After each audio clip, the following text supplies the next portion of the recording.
Hi, പുതിയൊരു വീഡിയോയിലേക്ക് എല്ലാവർക്കും സ്വാഗതം. അപ്പോൾ ഇതിപ്പോൾ ഹോസ്പിറ്റലിലാണ് കേട്ടോ സുടുമോനെയും കൊണ്ട്. അപ്പോൾ സുടുക്കൂട്ടന് കുറച്ച് ദിവസമായി ഇങ്ങനെ പനിയും പല്ലുവേദനയൊക്കെ ആയിട്ട് ഇങ്ങനെ നിൽക്കണം. അപ്പോൾ കവിളൊക്കെ ഭയങ്കരമായിട്ട് നീര് വന്നായിരുന്നു കേട്ടോ. അപ്പോൾ ഇന്നിപ്പോൾ ഡോക്ടറെ കൊണ്ട് കാണിച്ചു. അപ്പോൾ ഡോക്ടർ 5 ദിവസത്തേക്ക് ആൻറ്റിബയോട്ടിക് തന്നിട്ടുണ്ട് കേട്ടോ. ഇപ്പോൾ അവർക്ക് ഏത് പല്ലാണെന്ന് നോക്കാനായിട്ടൊന്നും വ്യക്തമായിട്ട് പറ്റിയില്ല. സുടുക്കൂട്ടൻ സമ്മതിച്ചില്ല. ഒന്നാമത്തെ കാര്യം ഇങ്ങനെ പിടിച്ചു കഴിഞ്ഞ് കഴിഞ്ഞാൽ ഇങ്ങനെ നോക്കാനായിട്ട് അവർക്ക് പറ്റണില്ല കേട്ടോ.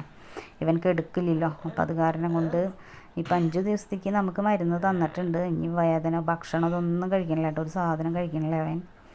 അപ്പോൾ ഇങ്ങനെ പല്ലിങ്ങനെ പണി തന്നുകൊണ്ട് ഇങ്ങനെ ഇരിക്കുക. ഇപ്പോൾ കഴിഞ്ഞ പ്രാവശ്യം 9 പല്ല് അനസ്തേഷ്യ ചെയ്ത് എടുത്തുള്ളൂ കേട്ടോ. ഇപ്പോൾ വീണ്ടും പിന്നെയും പല്ലുകൾ ഇപ്പോഴും കേടുന്നു കേട്ടോ. അപ്പം അത് എടുക്കേണ്ടി വരുമെന്ന് അറിയില്ല. അപ്പോൾ ഡോക്ടർ 5 ദിവസത്തേക്കാണ് ആൻറ്റിബയോട്ടിക് തന്നേക്കുന്നത്. വേദനയുടെ മരുന്നും തന്നിട്ടുണ്ട് കേട്ടോ. അപ്പോൾ ആ വേദന കാരണമായിരിക്കാം അവൻ ഫുഡൊന്നും കഴിക്കാത്തതെന്നാണ് ഡോക്ടർ പറയുന്നത്. അപ്പോൾ 5 ദിവസം കഴിഞ്ഞിട്ട് വേദന എന്തെങ്കിലും ഉണ്ടെന്നുണ്ടെന്നുണ്ടെങ്കിൽ വരാനാണ് പറഞ്ഞേക്കണത് കേട്ടോ. അപ്പോൾ നമുക്ക് വീണ്ടും മരുന്ന് തന്നെ ചെയ്ത് അനസ്തേഷ്യ തന്നെ കൊടുത്ത് എടുക്കേണ്ടി വരും. അപ്പോൾ ഞങ്ങൾ അങ്ങനെ 3 ആളും കൂടി പോയി കേട്ടോ. ചേച്ചനെ കൂടിയും കൊണ്ടുപോയി. എന്താണെന്ന് വെച്ച് കഴിഞ്ഞാൽ ചേട്ടനില്ലാത്ത കാരണം കൊണ്ട്.